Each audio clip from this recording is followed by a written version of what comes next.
establish I'm just gonna start recording. establish a relationship. I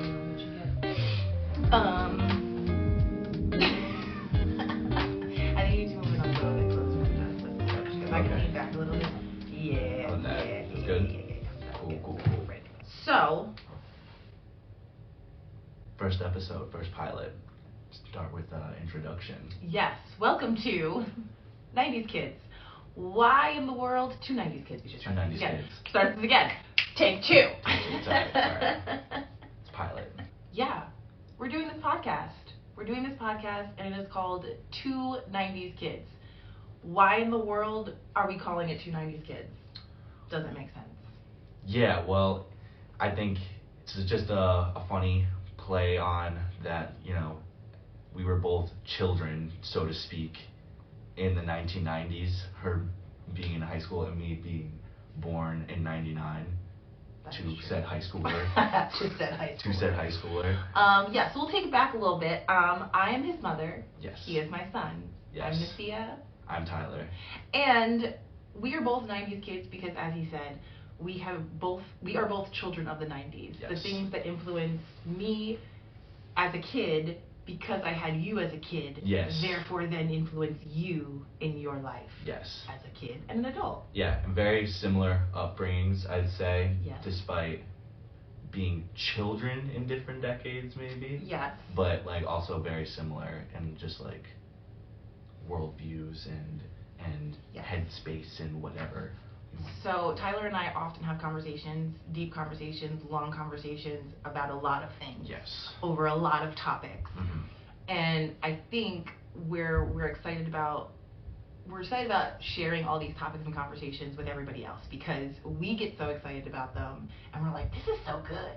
Not to toot our own horn, yeah, but yeah. we feel like the conversation. We get into it. Yeah. And we get into the nitty gritty of things. Yes. We are both people that like to go deep into things. We're not superficial. Superficial conversations really do nothing for me, personally. Yeah, it doesn't help one grow. No, it doesn't. No. So we're all about learning and growth, and as his mom, I love to hear his ideas and his perspective on things, and I hope that my perspective helps him and helps him become, more of himself and helps him give him new ideas about how he's living his life. That's the whole For sure. I'm excited. It's going to be a good journey. It's going to be good conversation, as always, So we're going to try to do this every week. Every week we're going to bring you a new episode where we have a whole slew of topics that we want to discuss. And I think we'll start off light this week. We'll start off easy. We'll ease y'all into it before we get into the deep dives and stuff, right? Yeah. And let's talk about the movie Glass Onion. Glass fucking Onion, man. So I watched it before you, yes, right? Yes. So tell me how you described the movie to me before I watched the movie, because I've seen Knives Out and I freaking love Knives Out. So everybody was I was just afraid that you were gonna fall into what everybody else kind of fell into, and what I guess I also fell into as well towards the beginning, where it's so much of a what the hell is going on that you're even questioning the acting at certain points. During the first half of the movie, it's these are fantastic actors and actresses. Why the hell are we getting some of these performances out of them? And then once the second half of the movie hits, you're oh, you're yo, okay, I understand. So I wanted you to go into it with a headspace of just don't take it for what it is Gotcha. at first. Well, I knew that because of these Rian Johnson movies like Knives Out. They suck you in, right? You don't know what's happening. You're you have to question everything. So I kind of already felt that way going into it. I didn't think the acting was as bad. I knew it felt over the top. It felt very Sure. And you know what? And I think that's part of the reason I didn't have too much of a problem with it in the beginning. I recognized that it was it felt a little off or janky or something, but I just thought it was because of the stylization of it, and I was all for that because Knives Out is a super stylized movie. I think that's why a lot of people like it as a mystery movie, and it's so good that even when you know, or you think you know, it like the answer staring you in the face. You're still like, I need you to tell me, like I need like all the juice, like you know, like, and it was the same thing with this one. Like it was like. It was staring you in the face the whole time. Yeah. Like even Blanc was like, it's so dumb. Like it's not even brilliantly dumb. It's just dumb.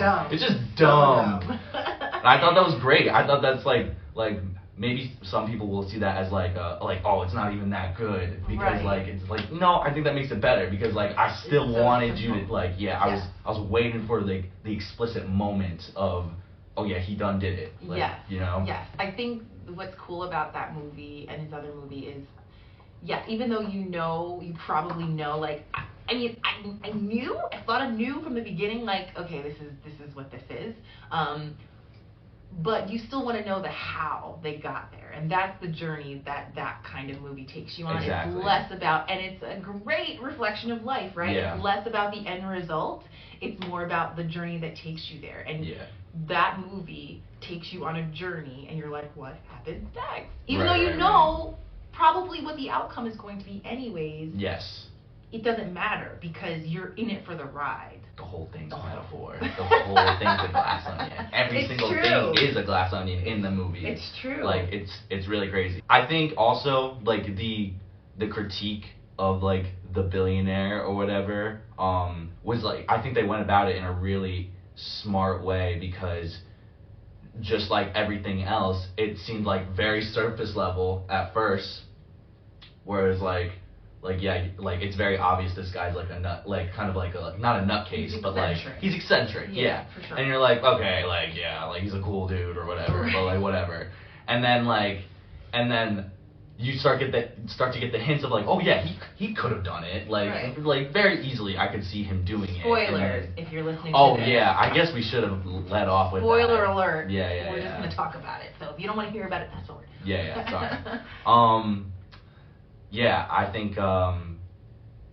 I think even as like it started to unfold that Miles like definitely was the guy who did it.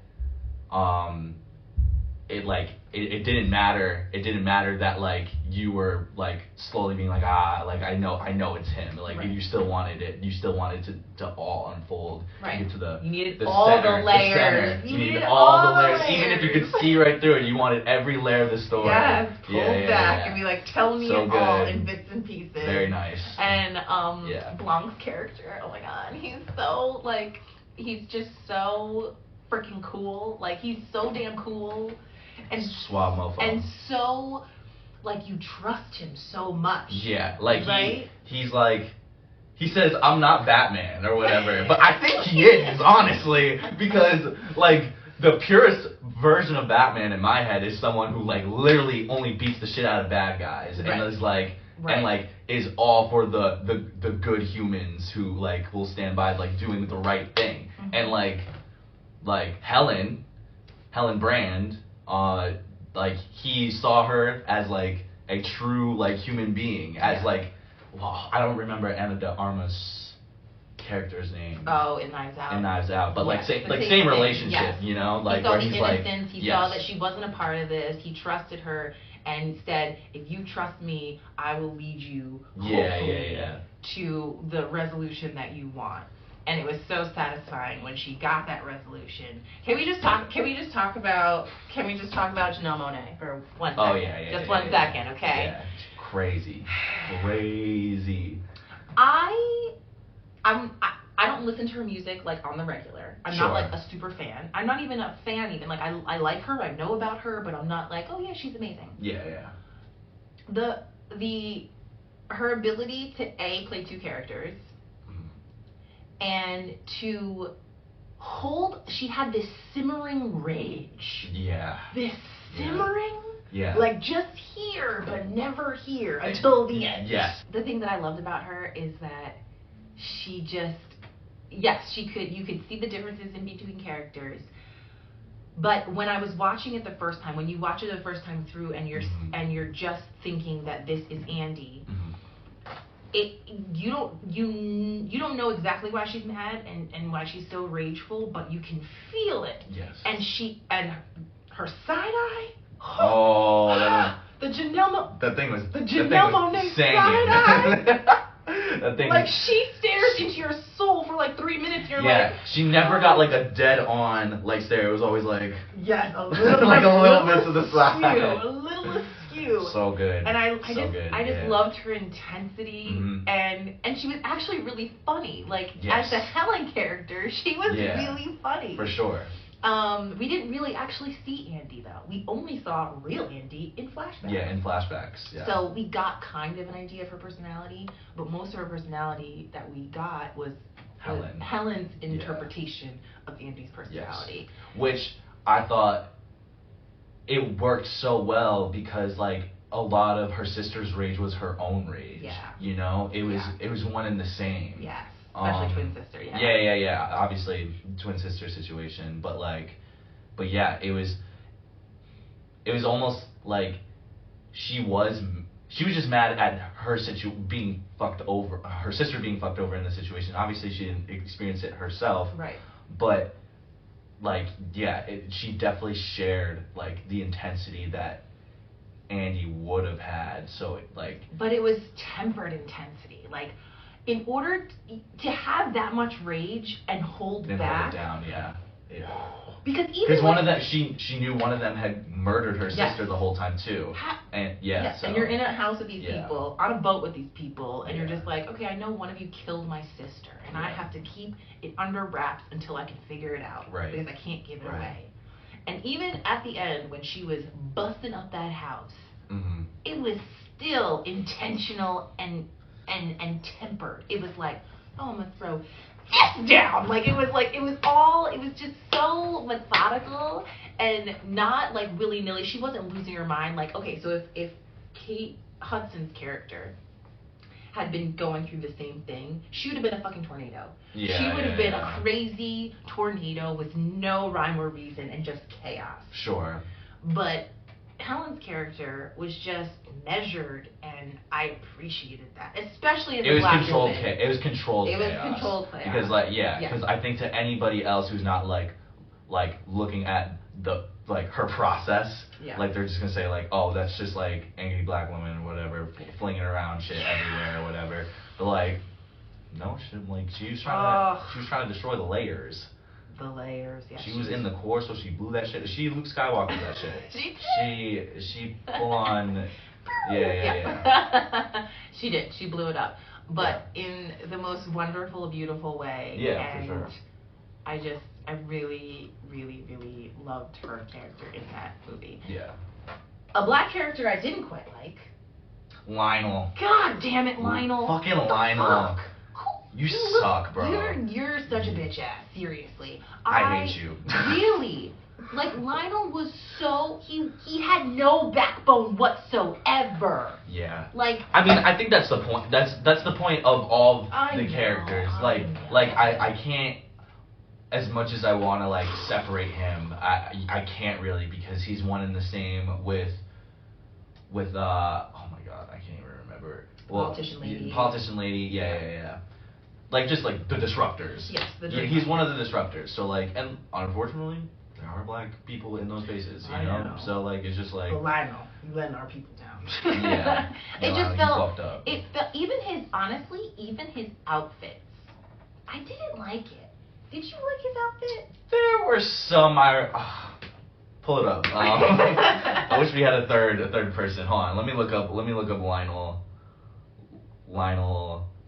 From Glass. So I didn't like, while he looks at that, I didn't like his outfit because it just felt, I know it was like stylized for the movie, but it felt like he was a bellhop. And maybe that was intentional.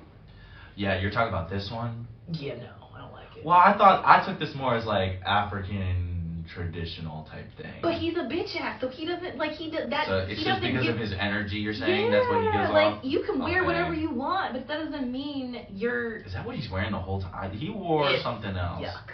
It's a no yuck. for me. He's always rocking a hat.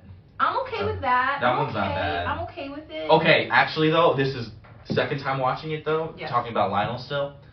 Lionel no spinal. Yeah. So you're saying that guy was a Hamilton actor? Yes. It showed. Oh. Once you said that, there was something off about him first time watching it, and I was like, oh, maybe this is why. Maybe he, like, in the very beginning of the movie, I was like, oh, maybe he did it because like the way like he like or whatever. And then you told me he's a Hamilton actor, and I was like, he's Aaron oh, Burr. He's Aaron Burr. Aaron Burr, sir. He's Aaron Burr. He's fucking John Hamilton. Yeah, no, he. Yeah, no, I felt that Broadway That's what it was. texture. It was I was like, theater. you're giving too much. You're giving way too much. This is a movie, sir. Like, you know, the rest felt like film actors. Yes. He was the only one to me that did not feel like a film. And actor. I love Leslie Odom. I love him. Like, I think he's so talented. Very His voice talented, is like butter. Okay, yes. like butter. Yes, he can sing.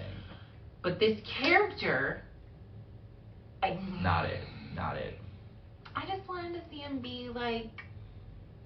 Here's the thing. Also, I've only ever seen him be a fool.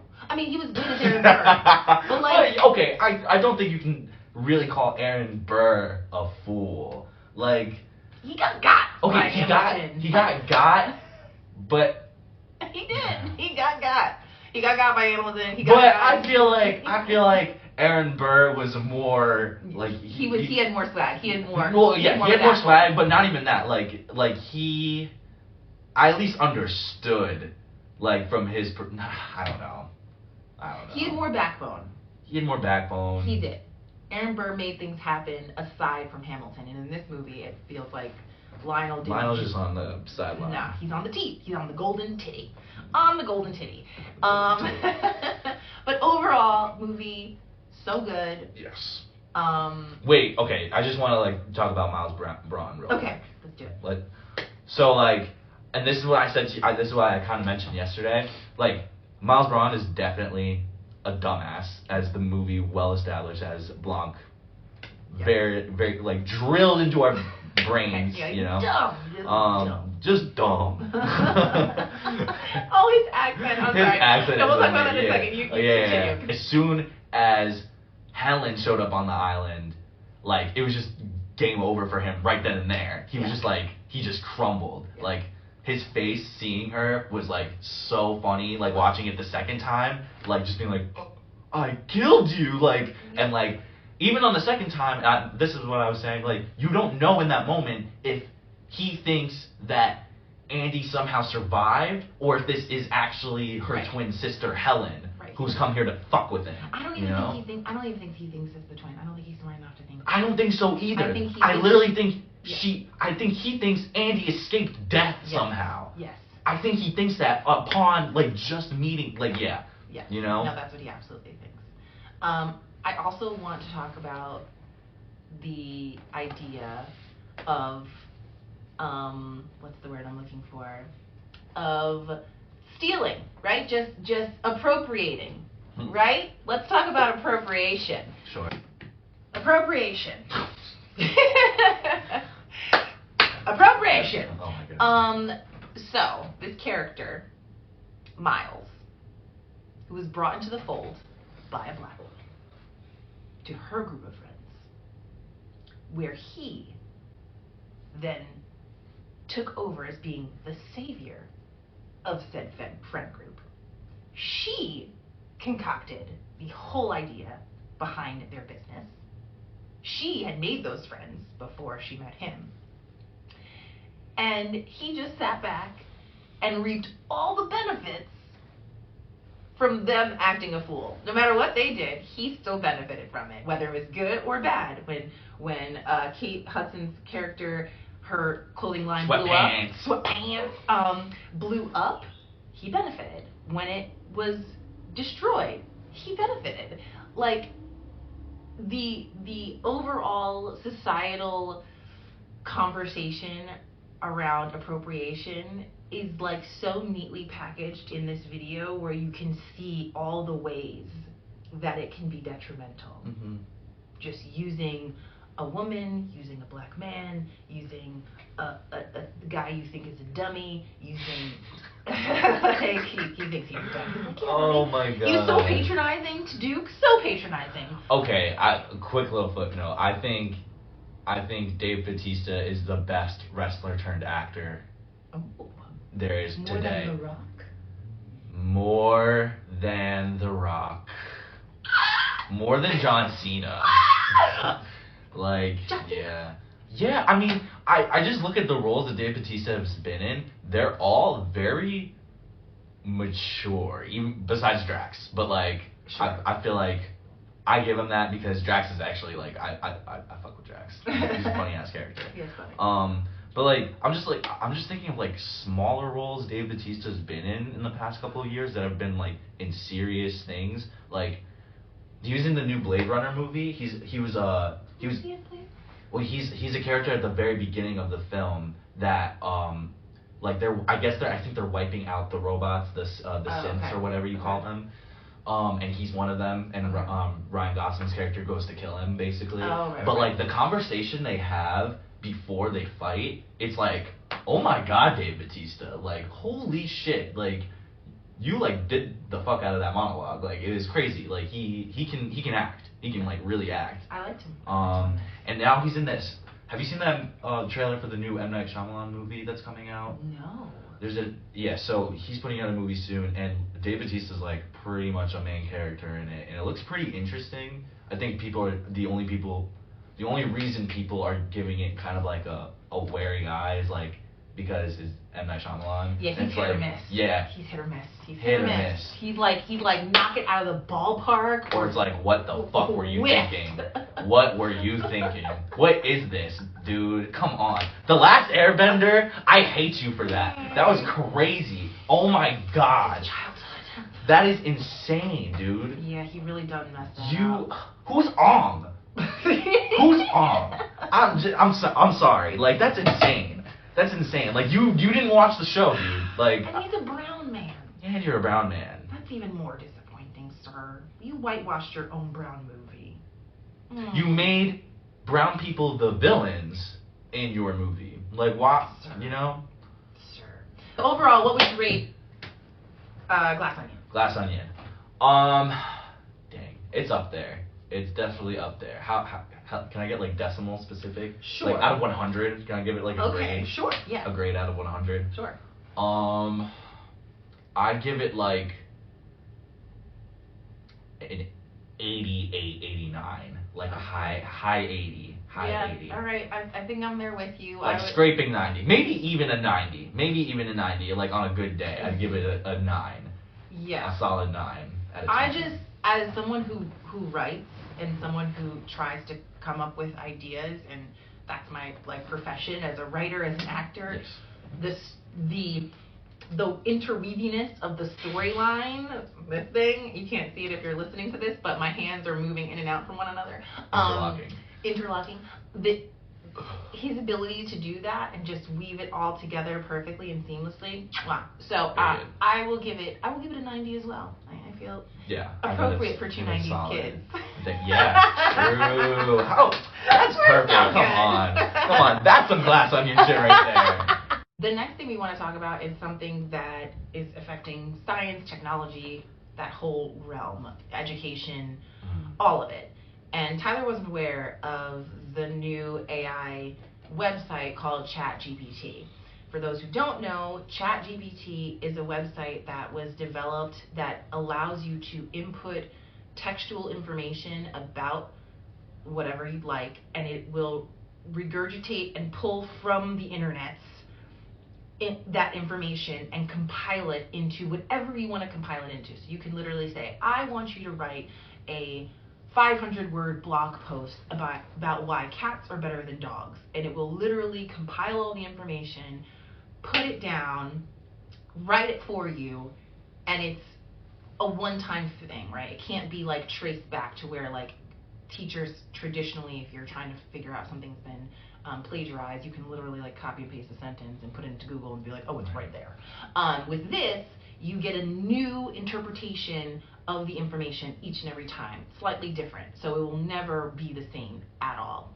And I think the conversation about education in school is the one that most people are having because kids have gotten access to this, and they're like, yes, we can write papers on Shakespeare now that we don't have to think about. Right. Which, coming from, okay, so let's talk about when I was growing up. When I was growing up in the olden days, I went to high school between 95 and 99, okay? So in that time period, the way we were to write papers about anything was to research it from a book. And if that book wasn't in our school library, then we had to go to the public library. We had to use the Dewey Decimal System. We had to take out said books. We had to then skim through said books to see if the information was even pertinent to what we needed. Highlight, bookmark, whatever, all the information. Later, a little bit later in high school, we did have the Encarta. If y'all remember, you remember. If you know, you know. Microsoft Encarta was the you don't even know, was the encyclopedia that we used, right? Where it was basically like a disc that you got and you put in your computer. Oh, I know what this is. Right? I know what this is. And it had the encyclopedia all on this disc. Right. And it had this like It's virtual library. It's just a digital encyclopedia. Basically, it was a digital encyclopedia. So that changed the game, right? Because then we didn't have to like necessarily leave our house to like get this information, because it wasn't all accessible on the internet yet. So, Tyler, yes, how was it for you writing papers? I went to high school between the years 2013 and 17. So, I mean, the internet's booming at that point. I'm in high school during, like, the middle of the information age, I guess you could call it. I mean, we're still in it, but, like, you know. When it first began. Yeah. Exactly. Like, so, like, you know, kids were on the internet. By the time I was in high school, kids were on Twitter and Instagram, like, basically all day at school. You know, that was just kind of like, you were on your phone, like, and like that was your internet, or you were like using a computer to get research done. Like, yeah, so like you had the entire world at your fingertips, basically, from when you could conceive knowledge, basically. You know, like. You've had that experience. Yeah, like I didn't grow up with a smartphone. I was a little too old for that, but I definitely had a computer in my home at basically every age in my entire life, and I could use it from as far back as I could remember. So the question or the issue that people are raising, especially teachers, are raising with ChatGPT is that now kids won't have to learn these things. So if I want to write a paper on Edgar Allan Poe, a 5-page paper, a 10-page paper, or whatever, I can literally just put in the information that I need to have put in that report, and it'll give it to me almost instantaneously. And I think the argument with teachers is that now kids aren't going to be learning. But I would challenge you, teachers, okay? I would challenge you, because we know that memorizing information and regurgitating it isn't the same as learning it. It's just not. So because the workload is so high, I have a teenager right now who's in high school. Because the workload is so high, it never allows you to fully like dive deep into a topic or subject, because you're so quickly having to spit it back out and then move on to the next thing. What ChatGPT, I think, does is that it challenges teachers to find a new way of teaching and embrace new ways of learning for their students. Because students have, like, I am a very visual, textual person. Like, I want to touch things, I want to move things, I want to think about things and talk about them. That's how I figure things out. Writing a paper on something doesn't help me learn it anymore. So I think it's going to be a challenge for teachers who have to come up with new ways of getting to their students and getting them the information that they think is important, and actually having them learn the information. Because you can't just write a paper on it now. Right.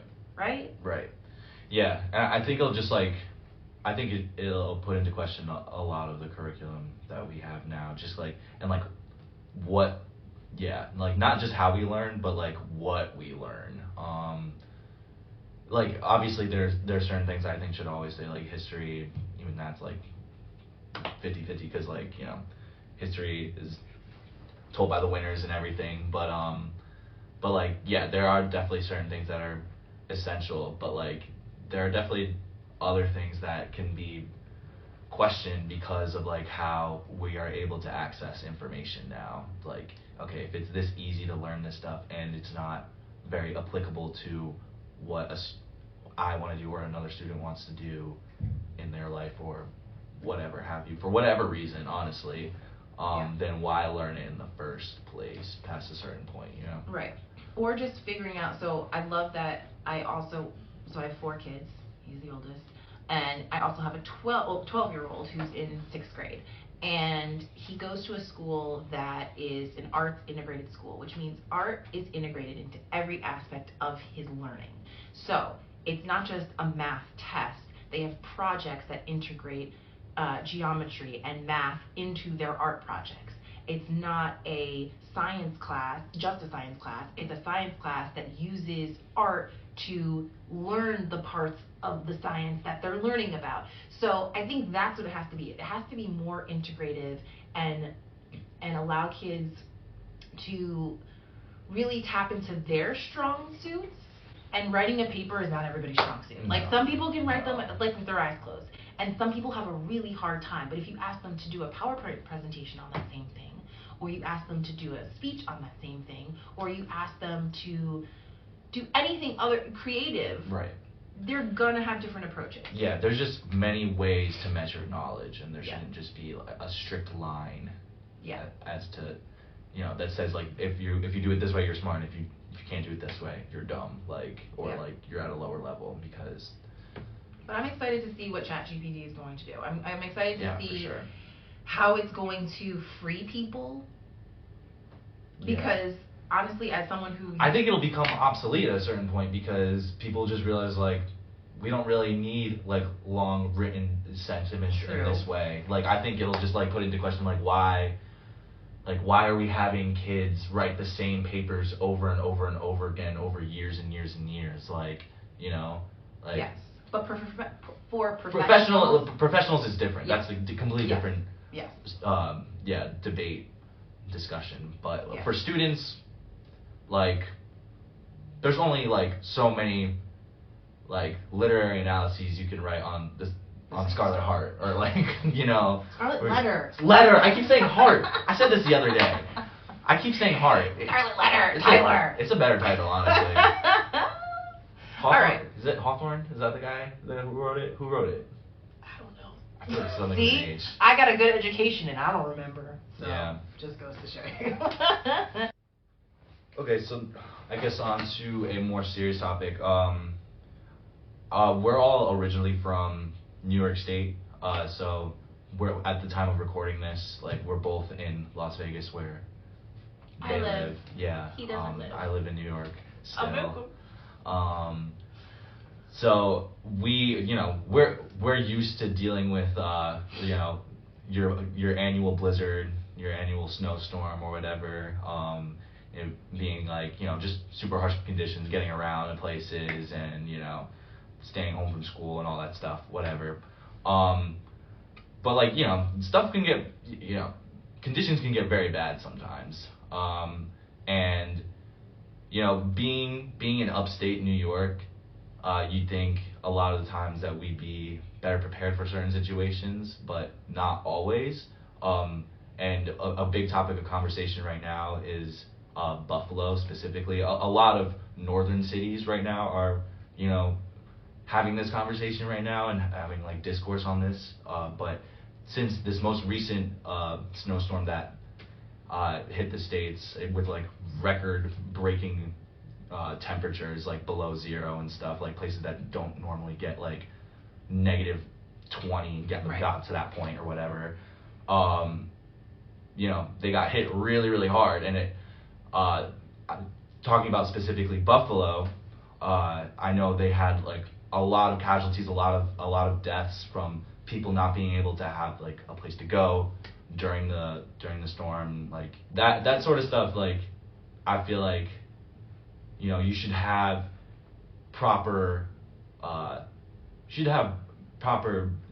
I guess defenses in place for protocols in place for a storm that big, especially when it's coming. They were talking about this storm for weeks. Right. To have like a death count as high as they did, to even have like any number of people die like during that is pretty insane, I think. Yeah, it just really, sorry, I didn't mean to. No, go ahead. it goes to show you how so many people are forgotten, and how it's very easy to be in these circumstances. I think people think that all the people that died are homeless. They weren't. There were people that were stuck in their cars because they couldn't move and leave their cars. And I just saw on TikTok this morning of a girl talking about her sister who was in her 20s, who perished in this storm because she couldn't get out of her car. She couldn't leave her car.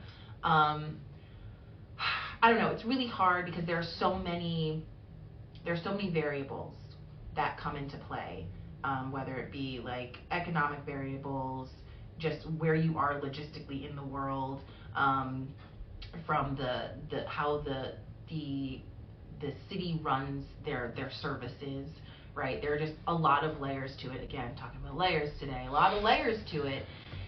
But at the end of the day, it was all preventable. Sure. In my opinion. A lot of it was. Right, you can't prevent losing power necessarily, but you can prevent and allow for there to be places where people can be safe. Yes. And unfortunately, those protocols in those places were not thought of beforehand, and the situations and scenarios were not thought of. It just takes a little bit more thought and planning. I don't have expertise around it, but neither do I. But I feel incredibly sad for these lives that were lost that, like I said, in my opinion, could have been prevented.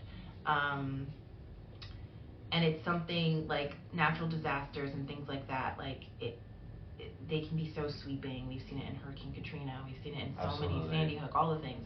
Or not Sandy Hook. Hurricane Sandy. That was the other one. Hurricane Sandy. Hurricane Sandy. That it's just sad when people lose their lives over a weather condition. Like, that to me is crazy. I am glad that we don't live in New York and have to deal with those harsh climates. But I just thought about this. So my mom moved with us. She's 78 years old, and she moved with us to Vegas when we moved here. And part of the reason why I wanted her to move with us, because I didn't want her to be alone, and I didn't want Tyler to be responsible for her back in New York. And Tyler now lives in her condo, an apartment, which is a very old building. It's beautiful, but it's old, and it has lots of issues.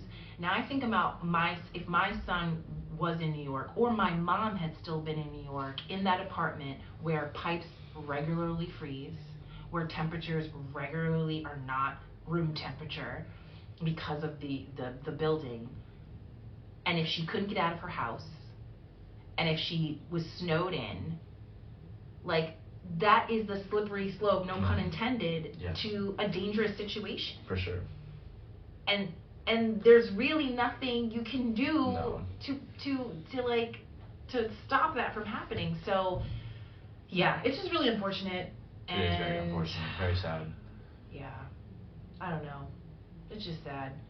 And I hate seeing people suffer when it's needless. It's just terrible. So I'm praying for all the people in Buffalo. Yeah. And thinking about everybody on the East Coast who's been dealing with all the snow. I'm Midwest. sorry. The Midwest. Honestly, Texas. the Northwest. Seattle. Seattle, did y'all see? Sorry. Slipping and sliding everywhere. Man. That's humorous, but also very inconvenient, and probably people have gotten hurt. And dangerous, and costly. And costly. Yeah, but also makes for great TikToks on. I can't lie. If you need a little chuckle, if you need a little laugh, just look up Seattle blizzard or whatever, and you'll get just cars like. It'll look like the start of a Michael Bay movie. Like they haven't exploded yet, but they're about to. Like, they're just zooming, and they don't stop, and they just keep coming. Oh, Lord, it's awesome, but it's not awesome at the same time. It's true. All right. Yeah. Yeah. And on to our next segment that I'm excited about, because there are always people out there who be doing dumb stuff. And we're just dumb people, if we're being honest. Just dumb people. Bad choices, poor decisions. Yeah. And there are also people out there who are winning in so many wonderful, beautiful ways. They're blessed. They're highly favored in this. So, we're going to talk about who we think are the losers and the winners of this week. Yes. We'll come up with a catchier way to say that next time. Yeah. We have to, like, segment names and stuff. All right. So, I think we both agreed, hands down, that the winner of this week, and we're going to start off with the winner, because that's the one we care about. Yeah. The winner of the week is Megan Thee Stallion. Let's give her a round of applause. Megan Pete. Let's go. Megan Pete, we see you, girl. We hear you. And you have been vindicated and validated. And I hope you come for everybody's neck who talked about you, who put out false reports, who said that this verdict was going a different way before it was even conclusive. I hope you step on their necks, okay? No, for real. And let me just say something, okay? Like, there's, like, plenty of hip-hop journalism pages that get a lot of clout online, especially on Twitter. And, you know, they were saying Tory Lanez was found not guilty before the verdict even came out. And I gotta tell you, I don't get mad on Twitter that often. Like, if anything, I just troll every once in a while. But that, I was like, I cannot believe this shit. It hasn't even come out. And then the next day, 180. It was said the other way around. It was said that he was guilty, and I was like, you dumb, clout-chasing motherfuckers. I cannot believe y'all. It's the same pages that, like, you see all the time. I'm not sure if you're familiar with this one page. It's called No Jumper. No. And it's run by this dude, this white dude, who's, like, your age. Okay. Who, he got famous, basically. Yeah, he's old. He got famous, basically, for interviewing, like, underground like internet rappers and stuff back in the day, like 10 years ago. Okay. And he now, like, he has a podcast, and, like, he just gets famous off of, like, you know, talking about drama, but also, like, obviously internet drama, like hip hop drama, but, like, also, like, he like DJ Academics, who, like, did a whole thing on, like, Chicago, and, like, was just somebody who exploited what was going on in Chicago, like calling it Chirac and everything. Okay. He basically coined that term, like, back in the day. DJ Academics, don't fuck with him either. But, like, they're one and the same in that, they'll exploit, like, gang violence and, like, the happenings between the gangs and, like, basically, like, kids killing kids and, like, updating you on, like, what's going on and stuff, and, like, bringing these like, young rappers and these young guys onto their shows and interviewing them and, like, basically giving them a platform, and they're, like, dead maybe 2 weeks later or something like that, or one of their, like homies is dead 2 weeks later, or whatever. They got views. But I'm saying, but I'm not saying, like, it's them. I'm saying it's more so Adam knowing that, like, there's gonna be. That's something they got. Adam got the views. Oh, yes, absolutely. Sorry, yes. Yeah. Yes. Yeah, that's what it is. It's all about the views and the clicks and how people interact. Yeah, his page was putting slander, was, like, just slandering the whole case to try and get clicks and stuff, and they got it. Because afterwards, when it was said that Tory Lanez was found guilty, like, oh my god, the internet was just like, they were going after these pages. Like, they were like, you guys are fucking done. Like, as they should, like, because here's the thing. This is crazy. Here's the thing. You try to act like you're a journalist, but you're not. Because actual journalists have actual facts that are backed up by tangible things, not this he said, she said, not your opinion. Right. And it feels like a lot of these websites and a lot of these people that we're talking about her and what happened and what transpired was just this.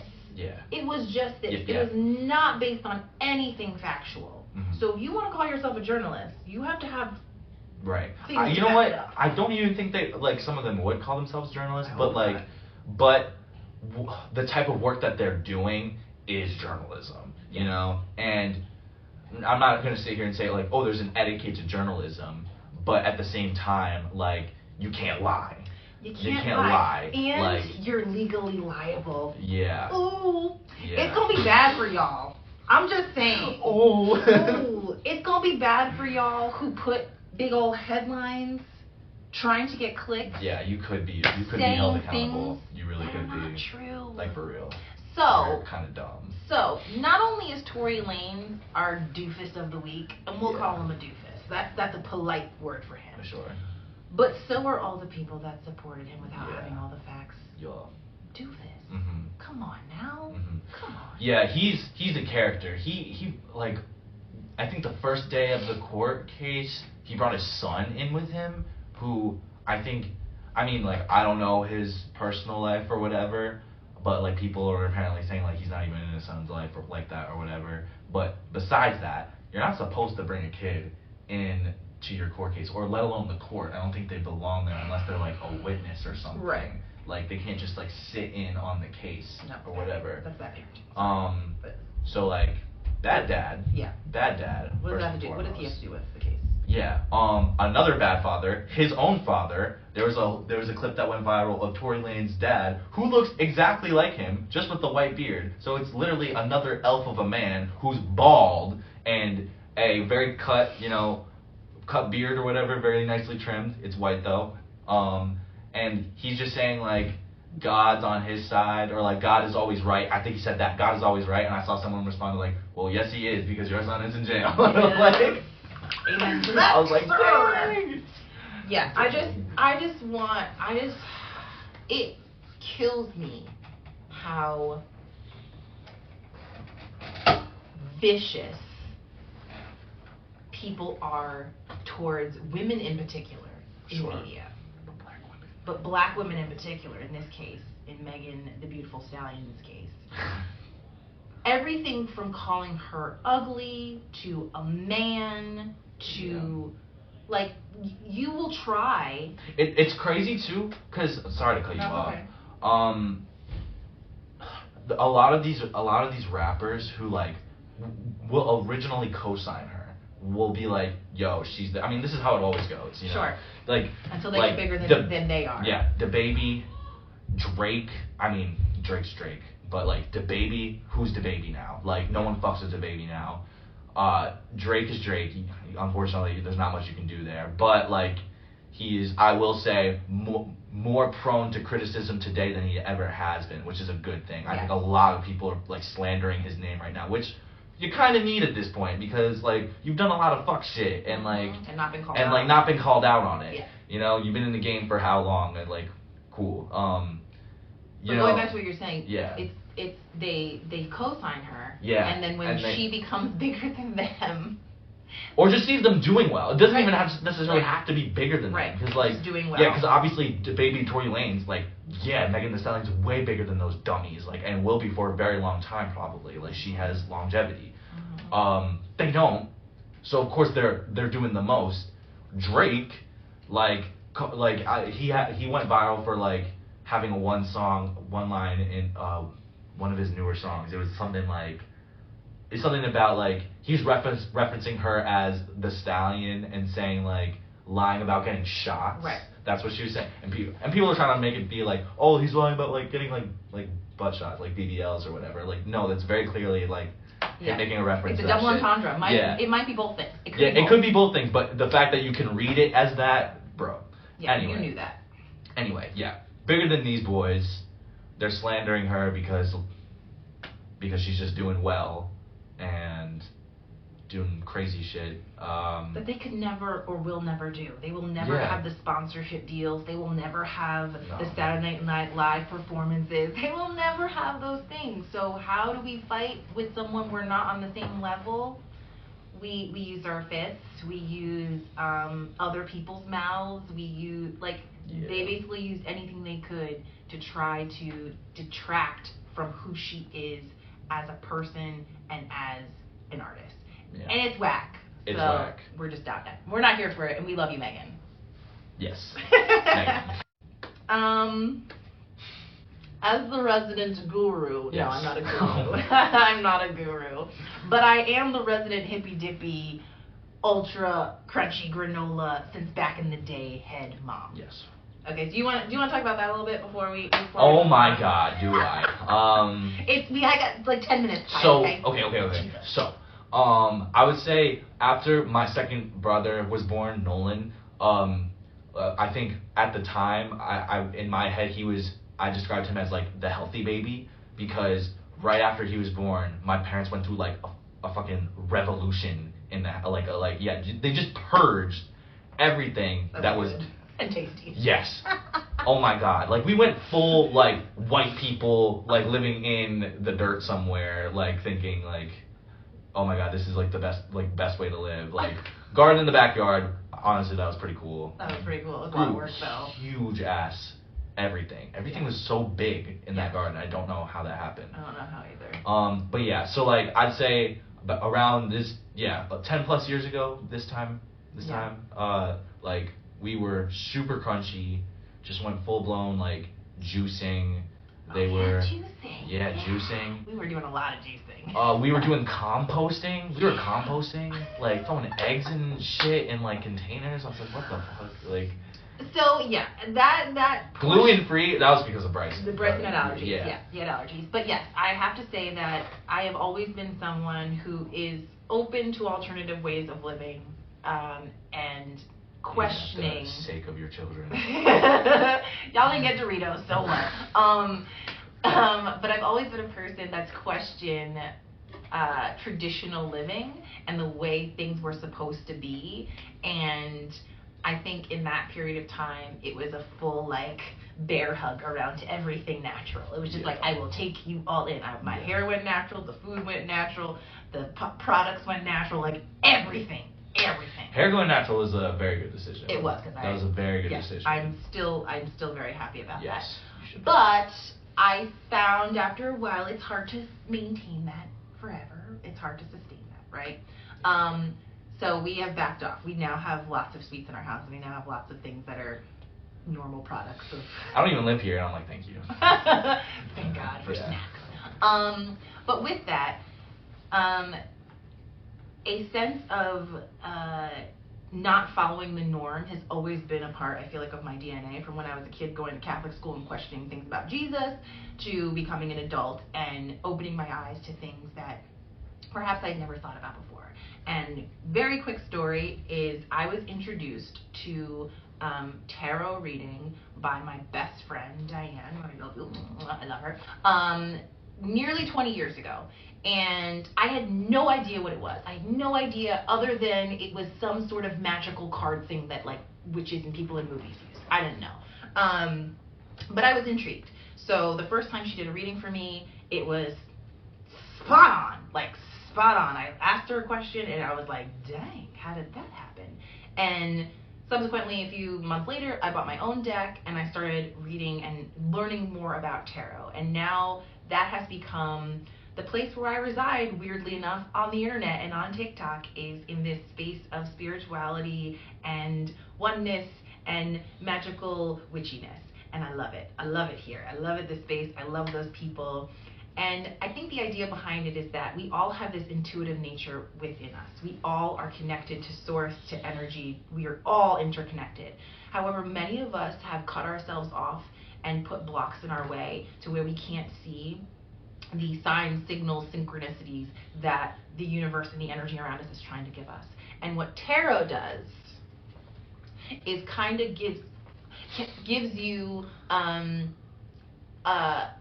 archetypal story that you can draw from and put towards your life and use to gain knowledge and insight that you wouldn't have normally seen without seeing this depiction, right? So that's what tarot has been for me. It is a daily practice for me. It is my kind of my church. I'm not a religious person. I'm not, but I'm very, very spiritual. And it is my calm place to reside before the chaos and storm of having 4 children, okay?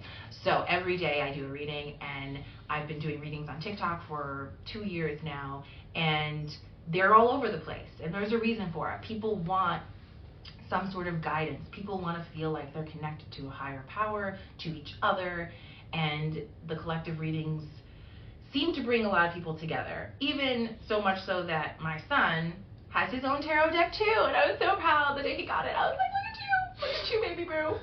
I love it. And obviously you don't know as much about tarot as me, and he doesn't read on a regular basis.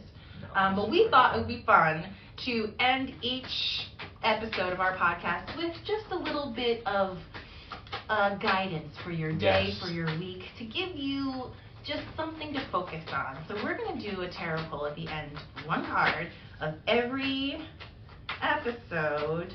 And if any of you if you don't know a lot about tarot, there are different ways to read cards, there are different ways to pull cards.